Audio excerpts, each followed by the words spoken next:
كتير بتشوف الطبيعة الصامتة حاجة مملة، وانا ليه اقعد ارسم حاجة جماد ما فيهاش حركة ما فيهاش حياة؟ طب ما انا ممكن ارسم مثلا بورتريه على طول ولا ارسم منظر طبيعي. الطبيعة الصامتة ممكن تكون مملة واكاديمية، بس مهمة جدا جدا في دراستها، لان انت بيها بتعدي خطوة كبيرة قوي وكمان في وقت قليل.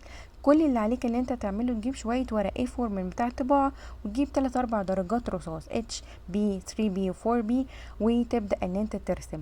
مرة ترسم مكعب، مرة ترسم كورة، مرة ترسم اسطوانة. ابدأ بالأشكال دي البسيطة وجسمها بالظل والنور. بعد ما تعدي المرحلة دي هتبدأ تحولها لعناصر موجودة في الحقيقة، زي مثلا فواكه وفخارات، وتبدأ كمان تدرس ثنايات الأقمشة.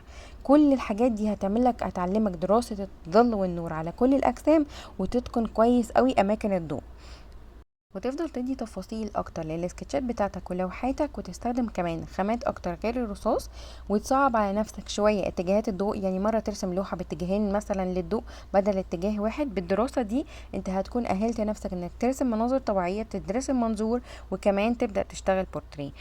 بالمناسبة دي حبيت اقول لكم ان في كورس لذيذ قوي قوي هيكون على التيك توك للناس اللي عامله سبسكريبشن على الاكونت. هيبقى فيه كورس مميز جدا لاساسيات الرسم الاكاديمي، في مناظر طبيعيه، في طبيعه صامته، في دراسه للمنظور، ومذاكره كتير قوي عن الظل والنور هتاهلك جدا انك تبدا تدرس البورتريه، او تشتغل بخامات مختلفه اكتر عن الرصاص، وكمان الخشبيه والسوفت باستل وهكذا.